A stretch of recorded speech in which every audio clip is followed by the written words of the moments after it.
ತುಂಗೆಯೊಡಗೂಡಿ ಅಂತರಾಳದ ಭಾವನೆಗಳ ಮಿಂದೇಳಿಸಿ ಮನದ ಭಾರವ ಕಳೆದುಕೊಂಡು ತುಂಗಭದ್ರಾ ನದಿಯ ರಮಣೀಯ ದೃಶ್ಯವನ್ನು ಕಂಡು ನಾನು ಅಲ್ಲಿಂದ ನನ್ನ ಹೆಜ್ಜೆಯನ್ನು ಮುಂದಕ್ಕೆ ಹಾಕಿದೆ. ಮುಂದಗಡೆ ಕೆಲವೇ ಹೆಜ್ಜೆಗಳನ್ನು ನಡೆದುಕೊಂಡು ಹೋದರೆ ತುಂಗಭದ್ರಾ ನದಿಗೆ ಹೊಂದಿಕೊಂಡಂತೆ ಇರುವ ಋಷಿಮುಖ ಬೆಟ್ಟಕ್ಕೆ ಎದುರಾಗಿ ಚಂದ್ರಮೌಳೇಶ್ವರ ದೇವಾಲಯ ಬರುತ್ತೆ. ಆ ಚಂದ್ರಮೌಳೇಶ್ವರ ದೇವಾಲಯಕ್ಕೆ ನಾನು ಪಯಣವನ್ನು ಬೆಳೆಸಿದೆ. ವಿಜಯನಗರ ಸಾಮ್ರಾಜ್ಯದ ತುಂಗಭದ್ರಾ ನದಿಯ ತೀರದ ಋಷಿಮುಖ ಪರ್ವತದ ಹತ್ತಿರ ನಾವಿದ್ದೇವೆ.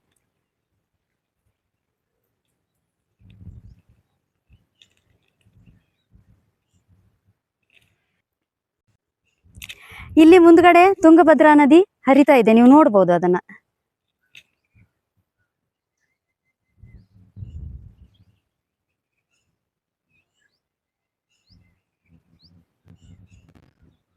ಈ ಋಷಿಮುಖ ಪರ್ವತದ ಎದುರುಗಡೆನೆ ಒಂದು ದೇವಾಲಯ ಕಾಣ್ತಾ ಇದೆ. ಆ ದೇವಾಲಯ ಯಾವ್ದಂತ ನೋಡೋಣ ಬನ್ನಿ.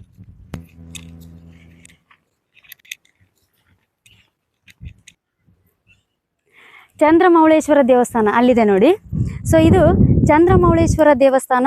15ನೇ ಶತಮಾನಕ್ಕೆ ಸೇರಿದ ಚಂದ್ರಮೌಳೇಶ್ವರ ದೇವಸ್ಥಾನವು ಋಷಿಮುಖ ಪರ್ವತದಲ್ಲಿ ಸ್ಥಾಪಿತವಾಗಿದೆ. ಶ್ರೀರಾಮಚಂದ್ರನು ಆಂಜನೇಯ ಹಾಗೂ ಸುಗ್ರೀವರನ್ನ ಭೇಟಿ ಮಾಡಲೆಂದು ಬಂದಾಗ ಈ ಕ್ಷೇತ್ರಕ್ಕೆ ಭೇಟಿ ನೀಡಿದ ವರ್ಣನೆ ರಾಮಾಯಣದಲ್ಲಿ ಉಲ್ಲೇಖಿಸಲಾಗಿದೆ.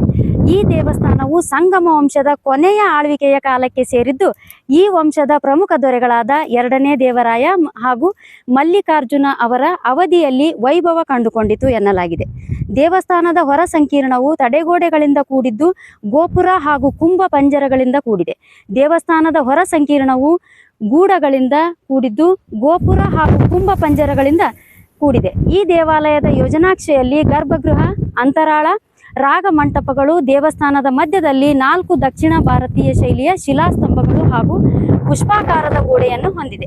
16ನೇ ಶತಮಾನದಲ್ಲಿ ವೈಷ್ಣವ ದೇವಸ್ಥಾನದ ಸಂಕೀರ್ಣಗಳ ನಿರ್ಮಾಣಕ್ಕೂ ಮೊದಲು ಈ ದೇವಸ್ಥಾನವು ತುಂಗಭದ್ರಾ ನದಿಯ ದಡದಲ್ಲಿ ಅತ್ಯಂತ ಪ್ರಮುಖ ದೇವಸ್ಥಾನವಾಗಿತ್ತು ಅಂತ ಹೇಳಲಾಗುತ್ತೆ. ಚಂದ್ರಮೌಳೇಶ್ವರ ದೇವಾಲಯವು ಶಿಥಿಲಗೊಂಡಿದ್ದು ಜೀರ್ಣೋದ್ಧಾರದ ಸ್ಥಿತಿಯಲ್ಲಿದೆ. ಆ ದೇವಾಲಯದ ಗೋಡೆಗಳ ಮೇಲಿನ ಕೆತ್ತನೆಗಳನ್ನು, ಶಿಲ್ಪಕಲೆಯನ್ನು ನೀವು ನೋಡಬಹುದು.